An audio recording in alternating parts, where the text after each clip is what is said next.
what we're seeing, Los Angeles, what we're seeing in Dallas, this is the exact same type of activity that when you and I wrote this book last year, that we were in an irregular communist revolution. David Mamet, the great writer, was on War Room yesterday, and he said himself that he believes that we are in I believe he called it a proto-civil war. I said, well, this is the same type of language that we had described, and it's exactly what we're seeing. Joshua, how do you view these assaults on the rule of law and their destabilizing factors, especially the fact that Karen Bass herself, who's leading it in LA, is someone who's directly tied to these Veracruz battalions out of Cuba? Yes, it's not any surprise because what the left has consistently done over the last several decades is agitate, agitate, agitate. And it's always from the perspective of the oppressed versus oppressor. This is something that we talk about in Unhumans. So we have law-abiding citizens who are just trying to go down the highway, go to their jobs, go out with their family, do normal everyday things. And then we have, in many cases, unemployed, rabble-rousing, illegal immigrants with rocks, with scooters, simply chucking them at police. And the police are, of course, seen as the oppressor enforcers. So this is why we consistently see Democratic leaders siding with violent left-wing mobs. It's because, well, they're the oppressed because they have fewer privileges than all those working white people. And it really comes down to resentment that can be easily cultivated. And speaking of resentment, we have a lot of these illegal immigrants, many of them from Mexico, are doing what? They're waving the Mexican flag. And of course, there was a time when California was Mexican territory. So naturally, they're saying this should be our land and it's not, that's not fair. We're going to set your stuff on fire. And because they have the same enemies as the Democratic leadership, it just makes sense for them to exploit this angry, vengeful mob. We also have to understand that we have heard over the years a number of reports of how California became a one-party state. And that would be through the leveraging of illegal immigration shenanigans. And so many of us believe, wait a second, if the Democratic leaders allow the illegal immigration scam to be up, the American people, and of course the California voters, will realize what a sham they have been subjected to, and there are going to be some very, very long prison sentences. And of course, California has more Republican voters than anyone else, and yet it seems to be the least Republican of all the larger states. Joshua, when there's so much that you just said to unpack, though, but one thing that I think is key is these land acknowledgements.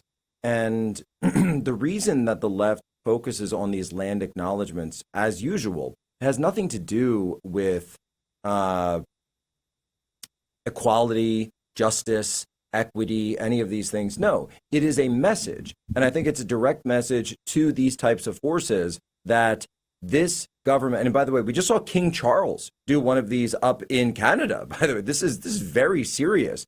And they don't, I don't know how complicit King Charles is on this, or perhaps just foolish. They don't understand that what they're playing into is when these types of people hear this, what they're also hearing implicitly is you should take it back.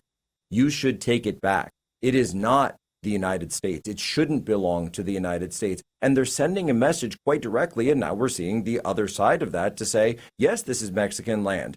And yet at the same time, the old conservatives would sit there and say, oh, well, they're just enjoying the blessings of liberty. No, they're using American flags as kindling, and they're flying foreign flags. You're looking at an occupation. This is obviously an occupied area. They're doing the same thing in Texas, by the way, year by year, bit by bit. They're doing it in Dallas. This is clearly an occupying force. And yet you will still hear conservatives and Republicans say, oh, well, they're just natural conservatives and we should allow more of them, and they're hard working and they're just great. Say, yeah, they're hard working for Mexico. They all have to go back. And what we Yes. are already seeing them doing is doing what? Sending money, sending US dollars back to Mexico. We see a complicity of employers in many cases employing illegal immigrants. We're seeing them use forged documents, including social security numbers, assigning them to illegal immigrants. So it looks like everything is above board. And of course, they're paying 25, 50% or even more less than what a United States citizen would receive for the job. And if we think about what is going to create long-term prosperity for the most American citizens, well, this is how you would prevent that from happening. When you have people who are waving their country's flag in your territory, we think of ancient history. What happens throughout ancient and even near modern history when a force conquers another? They plant their flag and they emblazon their flag and their symbolism all over the conquered and colonized territory. So when these illegal immigrant criminals, and we understand that the illegal immigrant crime rate is of course 100% because illegal immigration is a federal crime. So they're flaunting our laws. It's as if our laws of their conquered territory, such as California, it doesn't apply to them. They have the privilege of not being required to obey the laws of their conquered, colonized territory. And every person who has a normal brain and normal hormone levels is disgust maxing as we observe what's happening in California under Democratic leadership. And not just California, but Texas and elsewhere as well. It is supremely unhuman activity. Well, it's unhuman activity because again, the goal is the destruction. The goal is the destabilization. And so this is why people will sit there and say, well, how could Karen Bass do something like this? How could she allow something like this?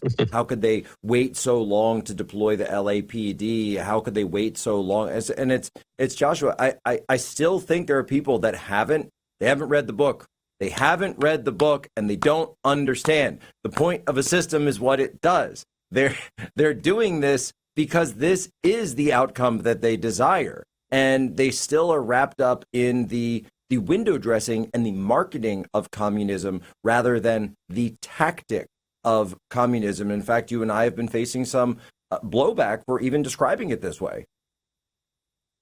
Yes, that's right. There will be people who use pejorative like woke right when we call out what it is that the radical woke are doing across countries, across our cities. We are not okay with what we are observing happening. And well, you're not okay with it. Well, then you're basically just a right wing version of woke because they're not okay with what we're seeing. And we say these guys they're wearing and emblazing the communist symbols upon themselves. I don't know what else to tell you. These people are not our friends. They are our enemies, frankly. And what continues to frustrate is we see a lot of tweets about this from various right-wing influencers. And what we're not seeing, at least not yet, is a lot of action from the powers that be. There's a lot of complaining. There's a lot of, well, what if the roles were reversed? There's a lot of, well, look at what you did to the January 6th protesters. Well, maybe the J7, the June 7th protesters, well, maybe they should be punished too.